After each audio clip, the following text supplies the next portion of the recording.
பாத்தீங்களா எங்க தளபதி போதை இல்லா தமிழ்நாடு உருவாக்கிறன்னு ஒரு சபதம் எடுத்து 717 டாஸ்மாக மூடி இருக்காரு பாத்தீங்களா? ஆமாங்க பார்த்தேன். ஆனா வருமானம் குறையிலையா சொல்லியில நான் ஏற்கனவே சொல்லி இந்த ஞாபகம் இருக்குங்களா? மதுக்கடை மொத்தமும் ஆதவர்ஜன கண்ட்ரோலுக்கு போகும்னு சொன்னேன். உங்களை பழைய காணொலியில் நம்ம பேசியிருந்தோம். நம்ம நாட்டு சரக்கு தான் நம்ம குடிக்கணும். அப்படிலாம் யாருக்கு கிடையாது. அப்படிலாம் இல்லையா?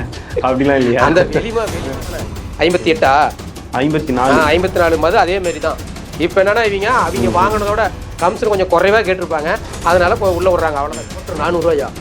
இங்கே 120 ரூபா இதே போதுமே எனக்கு அப்படின்னு குடிப்பாங்க. இப்போ அந்த சரக்குலாம் யாரும் குடிப்பாங்க? பெரிய பெரிய ஆளும் குடிப்பாங்க. சோறும் கிடைக்குது, அங்கேயே பீரும் கிடைக்குது. அதாங்க ரெஸ்டோபர்னு என்ன அதான் இந்த சண்டை சச்சரவு இதெல்லாம் இல்லாமல் நிம்மதியாக உட்காந்து குடிச்சிட்டு போகுண்டா அப்படின்னு நினைப்பாங்க. பார்த்தியா? அதுக்கு தான் இந்த ரெஸ்டோபர் தமிழ் கட்சியில் சேரத்துக்கு முன்னாடி நானும் குடிச்சு வந்தாங்க. நான் இந்த ஊரில் நான் வந்து குடிக்காதவங்க நான்லாம் பார்த்ததே இல்லை அப்படிலாம் சொல்ல மாட்டேனே. நான் குடிச்சிருக்கிறேன். என்னைக்கு அண்ணன் சீமான பேச்சு கேட்டு இந்த தமிழ் தேசிய கொள்கையில் போனோமோ அன்னைக்கே முடிஞ்சு போச்சு. நம்மளாம் திருந்திடுறோம்.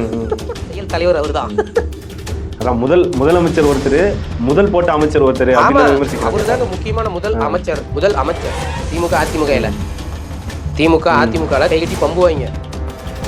முதலமைச்சர் சொல்லாமல் நம்ம ஏதாவது ப்ரெஸ் மீட்டில் ஏதாவது உடனே வச்சு நம்மளை பதவி குடி விட்டுருவாங்கன்னு. இன்னைக்கு முதலமைச்சர் எதுவும் பேச்சு ஃபாரின் ரேஞ்சுக்கு தமிழ்நாட்டை மாத்திரேன் எங்கள் அண்ணன் வந்தால் சிங்கப்பூரா மாறும் பயங்கரமாக மாறும்னு சொல்லிட்டு இருந்தானுங்களே. இந்த தாவேக்க தற்குறிங்க இந்த ரெஸ்டோபர் கொண்டாடுறது தான் தமிழ்நாட்டை மாற்றம்.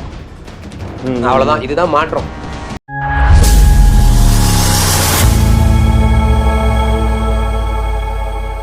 வணக்கம் பிரபு. வணக்கம் பாலா. பாத்தீங்களா எங்க தளபதி போதை இல்லா தமிழ்நாடு உருவாக்கிறன்னு ஒரு சபதம் எடுத்து 717 டாஸ்மாக மூடி இருக்காரு பாத்தீங்களா? ஆமாங்க பார்த்தேன். ஆனா வருமானம் குறையிலையாமே. அதுக்கு பதில் நாங்க இப்போ வந்து ரெஸ்டோ பார்னு ஒரு பாரை கொண்டு வர போறோங்க. அதுல வந்து ஒரு 54 வகையான புதிய மது வந்து நாங்க இன்ட்ரோடியூஸ் பண்ண போறோம் மக்களுக்கு. ஆமா, அப்படியே புதுசா சயின்டிஸ்ட் சொல்ல பார்த்து புதுசா இறக்க போறீங்க. ஏங்க பாண்டிச்சேரி, ஆந்திரா, கர்நாடகா, கேரளா இந்த சைடு இருக்கிற சரக்கு தானே வாங்கிட்டு கொடுக்க போறீங்க? என்ன என் மக்கள் வந்து பாண்டிச்சேரி போறத என்னமோ ஃபாரின் போற மாதிரி ஃபீல் பண்ணுவாங்க ஒரு காலத்துல. இப்ப அங்க இருக்கிற சரக்கு வாங்கிட்டு வந்து நீங்க விற்க போறீங்க. அவ்வளவுதான். இதுல என்ன பெரிய பெரிய நீங்க மாற்றத்தை கொடுத்துட்டீங்க, புது மாற்றத்தை. இல்லைங்க, இப்போ நாங்கள் மது கடைகள்லாம் மூடிட்டு அதுக்கு பதில் தானே ரெஸ்டோ பார்லாம் ஓப்பன் பண்ணுறோம். உங்கள் காணொலியில் நான் ஏற்கனவே சொல்லி இந்த ஞாபகம் இருக்குங்களா? மதுக்கடை மொத்தமும் ஆதவர்ஜன கண்ட்ரோலுக்கு போகும்னு சொன்னேன். உங்களை பழைய காணொலியில் நான் பேசியிருந்தோம். இப்போ நான் சொன்னது நடந்துச்சா? கொண்டாடுவாங்க அவங்க. டாஸ்மார்க்கை கையில் வைப்பாங்க, எனக்கு தெரியும். அதாவது இத்தனை நாளாக அந்த திமுக அரசு அதிமுக அரசு என்ன பண்ணாங்க, அவங்களோட பினாமியில் நடக்கிற சாராய ஆலையிலேருந்து சரக்கை வாங்கிட்டு இருந்தாங்க. இப்போ அந்த ஆலையிலேருந்து அரசாங்கம் கொள்முதல்னா அவங்களுக்கு தான் லாபம். இப்போ அதை எடுத்துக்கிட்டு வந்து இந்த பாட்டிலுக்கு எக்ஸ்ட்ரா விலையை வச்சு இவங்க விற்றாங்க. பாட்டிலுக்கு 10, அப்புறம் சைடில் அந்த சந்து கடையில் வைக்கிறது ஒட்டுமொத்த லாபமும் அவங்க தான். அப்படி எவ்வளோ சொல்கிறது, கொள்ளை அடித்தாங்க, அப்படி குவிச்சாங்க பணத்தை. ஆனால் வெளி மாநிலத்தில் கிடைக்கிற ஒரு சரம் கூட நம்ம நாட்டில் கிடைக்கல, தமிழ்நாட்டில். என்ன காரணம்? ஏன் என்ன காரணம்னா நம்ம வந்து நம்ம நாட்டு சரக்கு தான் நம்ம குடிக்கணும். அப்படிலாம் யாருக்கு கிடையாது. அப்படிலாம் இல்லையா? அந்த வெளி மாநிலத்தில் இருக்கிற சரக்கை உள்ள அலோடு பண்ணா பாட்டில் இவ்வளோன்னு கம்சன் கேட்டாங்க. அதனால அந்த சரக்கு வந்து அவன் ஏன்டா உங்களுக்கு நான் வந்து கம்சன் கொடுத்து உள்ள கொடுப்பானே, அதை நான் எனக்கு எங்க அனுமதி கொடுக்குறாங்களோ நான் அந்த மாநிலத்தில் வித்துக்கிறேன்னு தான் கம்முன்னு போயிட்டாங்க. இப்போ இவங்க கொண்டாட அந்த புதுவிதமான 54 மது அதே மாதிரி தான். இப்போ என்னன்னா அவங்க வாங்கினதோட கம்சன் கொஞ்சம் குறைவாக கேட்டிருப்பாங்க. அதனால உள்ள விடுறாங்க. அவ்வளோதான், வேற ஒன்றும் இல்லை. இதில் என்ன இப்போ நீங்கள் இதை கொண்டு போகிறது வந்து இப்போ இங்கே இருக்கிற நம்ம அந்த 150 ரூபா சரக்கு 120 ரூபா சரக்கு இதில் அந்த குடிக்கிற பெருமக்கள் அந்த சரக்கை குடிக்க மாட்டாங்க, விரும்ப மாட்டாங்க. ஏன்னா அந்த சரக்கு கொஞ்சம் ராயலாக இருக்கும், ரிச்சாக இருக்கும். அங்கே போய் ஐயோப்பா என்னப்பா ஒரு கோட்டர் 400 ரூபாயா, இங்கே 120 ரூபா தான்ப்பா இதே போதுமே எனக்கு அப்படின்னு குடிப்பாங்க. இப்போ அந்த சரக்குலாம் யார் குடிப்பாங்க? பெரிய பெரிய ஆளும் குடிப்பாங்க. நீங்கள் அப்படி சொல்கிறீங்க. அதே வந்து இப்போ நான் எப்படி யோசிக்கிறேன் பாருங்களா, அங்கேயே வந்து சோறும் கிடைக்குது, அங்கேயே பீரும் கிடைக்குது. அதாங்க ரெஸ்டோபர்னு என்ன அதான் எல்லாமே கிடைக்கும். புரியுதுங்களா? தாவறது, பறக்கிறது, குதிக்கிறது எல்லாமே கிடைக்கும். ஒன்றும் இல்லைங்க. இப்போ நம்ம கர்நாடகா பார்டர், இதில் கர்நாடகா பார்டர் அத்திப்பள்ளி டோல் கட்டிட்டு போனீங்கன்னு வச்சுக்கோங்க. அத்திப்பள்ளி டோல் கட்டிட்டு போனால் முதல் கடையே அதுதான். ரெஸ்டோபர் தான் பெருசாக இருக்கும் கர்நாடகா இருந்து. அங்கே உள்ளே போனீங்கன்னா என்னமோ டிபார்ட்மெண்ட் ஸ்டோரில் போகிற மாதிரி அந்த ஃபுல்லாக கண்ணாடி ரூமு, ஏசி ரூமு தான் அழகழகாக அடிக்க வச்சுருப்பான். அதெல்லாம் பார்த்தீங்கன்னா லிட்டர் கணக்கில் வாங்குவாங்க. அப்புறம் சாப்பிட விருப்பப்படுறவங்க அங்கேயே வாங்கிட்டு போய் பேக் சைட்லேயே பெரிய பார் இருக்கும், பக்கா க்ளீனாக இருக்கும். ஒரு ரெஸ்டாரண்ட்டு, பெரிய ரெஸ்டாரண்ட் போனால் எப்படினுமோ அப்படி இருக்கும். அங்கெல்லாம் பார்த்தீங்கன்னா ஒரு ரைஸ், சிக்கன் ரைஸ் வாங்கினீங்கன்னா 250 ரூபா. 2 சப்பாத்தி ஒரு கிரேவி வாங்கினீங்கன்னா முடிஞ்சு போச்சு 300 ரூபா. அப்போ இங்கே என்ன நீங்கள் இதனால் உங்களுக்கு என்ன இப்போ மக்களுக்கு என்னன்னா பெரிய இழப்பு தான் இது. இப்போ இது மூலியமா வந்து குடிப்பவர்களின் எண்ணிக்கை அதிகரிக்குமா குறையுமா அப்படின்ற ஒரு கேள்வி வருது. ஏங்க அதிகரிக்குமா குறையுமானா இப்போ இருக்கிற அதே தாங்க, இருக்கிற அதே தான், வருமானம் மட்டும் கூடுதலாக வரும். இப்போ குடிக்கிறதுல கிட்டத்தட்ட ஒரு 3 கேட்டகரி இருக்குது. கர்நாடகாவிலும் இதே மாதிரி தான் லோக்கல் சரக்கு இருக்குது. இந்த லோக்கல் சரக்குலாம் 50, 60, 80, 90 அது தனி ஒரு டிபார்ட்மெண்ட் தனியாக போவாங்க. அங்கேயே வாங்கி குடிச்சிட்டு அப்படியே கிளம்பிடுவாங்க. அங்கே வந்து என்னன்னா ஒரு மனிதாபிமான அடிப்படையில் அந்த கடையை நடத்துவோம். தண்ணியும் ஊறுகாயும் ஃப்ரீ, அந்த லோக்கலாக விற்கிற சரக்கு. அப்புறம் இந்த பக்கம் கொஞ்சம் இந்த பெரிய லெவலுன்னா இந்தமாரி சலெல்லாம் இருக்கக்கூடாதுப்பா, இந்த 2வது ரேங்கில் இருப்போம், கொஞ்சம் நீட்டாக போய் வாங்கணும், நம்ம போகிறது யாரும் பார்த்துக்கூடாது, வாங்கணுமா வீட்டுக்கு போகணுமா நினைப்பாங்க பார்த்தீங்களா, அவங்க போய் அந்தமாரி கடையில் வாங்கிட்டு போயிடுவாங்க.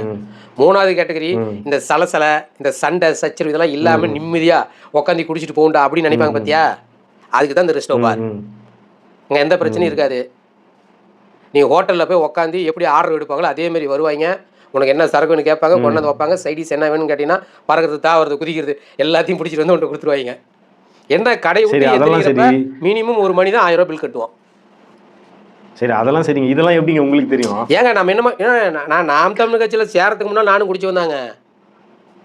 நான் இந்த ஊரில் நான் வந்து குடிக்காதவங்க நான்லாம் அதை பார்த்ததே இல்லை அப்படிலாம் சொல்ல மாட்டேனே, நான் குடிச்சிருக்கிறேன். என்னைக்கு அண்ணன் சீமான பேச்சை கேட்டு இந்த தமிழ் தேசிய கொள்கையில் போந்தோமோ அன்னைக்கே முடிஞ்சு போச்சு. நம்மளாம் திருந்திடுறோம். கடைசியாக நம்மள என்ன சொல்கிறாடுங்க, நீங்களாம் பொழைக்க தெரியாதா, சீமான் கட்சியில் வேறு போய் இருந்துக்கிட்டு கத்தி கத்தி தேவையில்லாமல் நீங்கள் வந்து அவங்க தொண்டை தண்ணி வத்த கத்தி எல்லாம் வீணாக போகிறீங்க, ஒரு கூட்டணி வைங்கப்பா, அதை பண்ணுங்கப்பா, இதை பண்ணுப்பாங்கிறாங்க. நாம் தன்னை ஒழுக்கமாக இருக்கிற அளவுக்கு ஒரு கட்சி இருக்கிற அந்த கட்சியில் போய் சேர்ந்துக்கலான்னு சேர்ந்துக்கணும். நம்ம ஒழுக்கமாக இருக்கிறோம். இதெல்லாம் நடக்குது, நம்ம பார்த்துருக்குறோம். அதனால தான் இப்போ நம்ம இதை பேசுகிறோம். இப்படியெல்லாம் நடந்துச்சுங்க. சரி, கோவா கோவா அப்படின்னா கோவாவா, ஏன் என்ன காரணம், ஏன் ஒரு ஆச்சரியத்தோட கோவான்றாங்க? அங்கதான் வந்து சீப்பா கிடைக்கும் தெரியுதா? இப்போ ஒவ்வொரு ஊருக்கும் ஒரு எடுத்துக்கிட்டு பாண்டிச்சேரின்னு என்ன சரக்கு அங்கேயும் வந்து சீப்பா கிடைக்கும், அவ்வளோதான். இப்பெல்லாம் இந்த கோவா பாண்டிச்சேரி இப்படிங்கிற இடத்துக்குலாம் போக தேவையில்ல. நீ இப்போ 54 வகையான உனக்கு எல்லாமே கிடைக்கும், 54 வகையான சரக்கு அப்படின்ட்டுனாவே அதில் எத்தனை இறக்கம்னே தெரியாது. நீ போய் என்ன முடியுமா? அதெல்லாம் கிடையாது. இந்த சாராயத்தை வச்சு மிகப்பெரிய அரசியலை இவங்க பண்ணியிருக்கிறாங்க. புரியுதுங்களா? இதெல்லாம் நம்மளுக்கு புரியுது. அதேமாரி இது குடிச்சா என்னடா வருது அப்படின்னா ஒன்றும் இல்லை. கேட்டால் எனக்கு ஒரு சந்தோஷம்னு சொல்லுவாங்க. இன்னொன்னே எங்கள் ஆயா செத்து போச்சு நான் துக்கமாகறேன் அப்படிம்பாங்க. இல்லைன்னா லவ் ஃபெயிலியரும்பாங்க. அதெல்லாம் ஓகேடா ராசா. அதை தாண்டி என்ன பண்ண போறேன்னா ஒரு கட்டிங் போட்டால் இப்போதைக்கு சரியா போயிடும். புரியுதா இல்லையா? இதுதான் இவங்க மனநிலைமை. இதை வச்சு தான் இவனுங்க புதுசு புதுசாக சரக்கு உள்ள கொண்டாந்து எல்லாத்தையும் மட்டையாக்கி விட்டாங்க. ஒன்றும் இல்லைங்க, காரைக்கால் இருக்குதுல்ல, காரைக்கால் பாண்டிச்சேரி பாடுறது தானே, அங்கே போய் நீ குடிக்கலாம், ஓகே குடிச்சிக்கலாம். ஆனால் அங்கே வாங்கிட்டு இந்த பக்கம் பார்டரில் தான் நம்மளை பிடிப்பாங்களாம். சரி, நம்ம தமிழ்நாட்டிலையும் சரக்கு விற்கிறாங்க, அங்கேயும் சரக்கு தான் விற்கிறாங்க. இதை வாங்கிட்டு வந்து நம்ம நாட்டில் கொஞ்சம் நம்ம தமிழ்நாட்டில் கொஞ்சம் குடிச்சா என்ன பிரச்சனை? இல்லை, நீங்கள் அதை எடுத்துகிட்டு வந்து இங்கே விற்பனை செய்வீங்க. விற்பனை இல்லைங்க, 1 லிட்டர் 2 லிட்டர் கூட எடுத்துகிட்டு வராங்கன்னு வச்சுக்கோங்க. இது எப்படி பிடிக்கலாம்? ஏன் பிடிக்கணும்? காரணம் அந்த சரக்கு கொண்டாந்து விற்கிறான் அப்படின்ற நோக்கம் இல்லை. அதை கொண்டாந்தே நீ குடிப்ப, நீ குடிக்கிறப்போ நண்பன் கூட கொஞ்சம்னுமா அவனுக்கு கொடுப்ப, கடைசியாக டேஸ்ட் அந்த பக்கம் போகும். நம்ம தமிழ்நாட்டில் இருக்கிற சரக்கு விற்காது. நம்ம தமிழ்நாட்டில் விற்கிறது சரக்கா, கெமிக்கலு. இது மிகப்பெரிய அரசியலுங்க. நான் அன்னைக்கே சொல்லிட்டேன், ஆதவர்ஜன கட்டுப்பாட்டுக்குள்ள டாஸ்மார்க்கு போகும்னே. போயிருச்சா? கட்சி ஆதவர்ஜன கட்டுப்பாட்டுக்குள்ள தான் இருக்குன்றாங்க. ஏங்க தமிழ்நாடே ஆதவர்ஜன செயல் தலைவர், தாவகோட செயல் தலைவர் அவர் தான். அதான் முதலமைச்சர் ஒருத்தர், முதல் போட்ட அமைச்சர் ஒருத்தர், அவரு தாங்க முக்கியமான முதல் அமைச்சர். இவரு சும்மா டம்மி தான் விஜய். அதாவது ஒரு காலத்துல முதலமைச்சர் மீறி நம்ம எதுவும் பேசிடக்கூடாதுன்னு கைகட்டி பம்புவாங்க. திமுக அதிமுக கைகட்டி பம்புவாங்க. முதலமைச்சர் சொல்லாமல் நம்ம ஏதாவது ப்ரெஸ் மீட்டில் ஏதாவது உடறி வச்சு நம்மளை பதவி பிடிங்கி விட்டுருவாங்கன்னு. இன்னைக்கு முதலமைச்சர் எதுவும் பேசிடக்கூடாது. ஆதவர்ஜனா அவர் சொன்னாதான் பேசணும். எந்த நிலைமையை பாருங்க. கார்பரேட்டோட ஒட்டுமொத்த உருவமா போய் நிற்கிது இந்த தாவேகா. இதெல்லாம் வந்து மக்கள் எதிர்பார்த்த மாற்றம். ரெஸ்டோ பார்லாம் மாற்றம். ரெஸ்டோ பார் வந்து நாங்கள் கொண்டாடுறோம் அப்படின்னு சொல்கிறாங்கல்ல, இது ஆல்ரெடி வந்து இவங்க கொண்டாடுறது வந்து வெளி மாநிலத்துலேருந்து புதுசாக ஒரு 54 வகையான சரக்கு கொண்டாடுறாங்க. ஓகே, இது இல்லாமல் ஆல்ரெடி ரெஸ்டோ பார் தமிழ்நாட்டில் இருக்குது. அது எப்படின்னு கேட்டிங்கன்னா, பர்மிட் வாங்கி லாட்ஜ், பெரிய பெரிய லாட்ஜ் ஹோட்டலில் வச்சுருப்பாங்க. அதில் எல்லாமே வந்து தமிழ்நாடு விற்கக்கூடிய சரக்கு கிடைக்கும். ம். அது கொஞ்சம் ரிச்சாக குடிச்சிக்கலாம். இப்போ அதவே வந்து இவங்க அரசு உடமையாக்குறாங்க. இப்போ அவ்வளோதான். இதுக்கு மேலே அந்த தனியார் ஹோட்டலில் அது செயல்படுத்த முடியாதுன்னு நான் நினைக்கிறேன். இவங்களே இந்த வந்து உரிமை இவங்களே வந்து நடத்த போகிறாங்க. டாஸ்மாகே அதை நடத்த போகுது. இப்போ வந்து அரசாங்கமே அதை நடத்த போகுது. இதெல்லாம் மாற்றத்தில் தாவேக்கா என்ன சொல்கிறாங்கன்னா போதை இல்லா தமிழ்நாடு உருவாக்குறது எங்களோட நோக்கம் அப்படின்னு சொல்லிட்டு இப்போ இந்த ரெஸ்டோ பார்லாம் கொண்டு வரது வந்து சரியா தவறா அப்படின்ற ஒரு கேள்வி. ஏங்க நீங்க புரிஞ்சுக்கணும், போதையில்லா தமிழகத்தை கொண்டாடுங்கிறது வந்து டாஸ்மார்க்ல கூட்டத்தை கூடுறத குறைக்கிறாங்க. அவங்க சொல்ற போதை கலாச்சார ஒழிப்பு இதுதான். பொதுவெளியில குடிச்சிட்டு அங்கங்க மட்டையா வராங்கல்ல, முடிஞ்ச அளவுக்கு அதை தடுத்து நிறுத்த பாக்குறாங்க. நீ வந்து ரெஸ்டோ பார்க் வந்துரு, ரெஸ்டோ பார்க் வந்துட்டு அங்கேயே குடிச்சிட்டு அங்கேயே மட்டையாயிக்க. ஓ, நம்ம வந்து ஒரு மேலை நாடு மாதிரி மாற போறோம். நீ குடிச்சிட்டு ரோட்டோரத்தில் கிடக்குறியா, இங்கே வா குடி. என்னங்க டிவிலாம் போட்டுருவாங்க. அப்புறம் ஏசிலாம் இருக்குன்னு நினைக்கிறேன். ஏசியில் உட்காந்துட்டு 3 மணி நேரம் 4 மணி நேரம் உட்காந்து குடிச்சிட்டு ஜாலியாக என்ஜாய் பண்ணிட்டு போ. ஒன்றும் பிரச்சனை, வேலைக்கெல்லாம் போகாத, ஒன்றும் பிரச்சனை இல்லை. கடை வாங்கிக்க, நல்லா நிம்மதியாக உட்காந்து குடி. இப்போ வந்து வெளியில் இருக்க தெரியுமா? இப்போ நீ சரக்கு வாங்கிட்டு காட்டு பகுதி போவ, வேற எங்கேயாவது போவ, உட்காந்து குடிப்ப, ஒரு 4 பேர் பார்ப்பான். ஏய் என்னடா இன்னும் திறந்து வேலையிட நீங்களா, ஏடா ஆட்சி வந்து கூட எல்லாம் மாறலையான்னு கேட்பான். இப்போ நீ ரெஸ்டோ பார்க்கு உள்ளே போயிட்டீங்கன்னா வேலை முடிஞ்சது. இதில் வேற பவுன்சர்லாம் வச்சுருப்பாங்க. கேரளாவில் பவுன்சர் இருக்கிறாங்க. இங்கே போனேன்னா உட்காந்து நிம்மதியாக குடி, டிவி ஓடும் பாரு. சண்டை போட்டீங்கன்னா பவுன்சரே பிடிச்சி தூக்கிட்டு வந்து தரன்னு எடுத்து வெளியே விட்டு போயிடுவாங்க.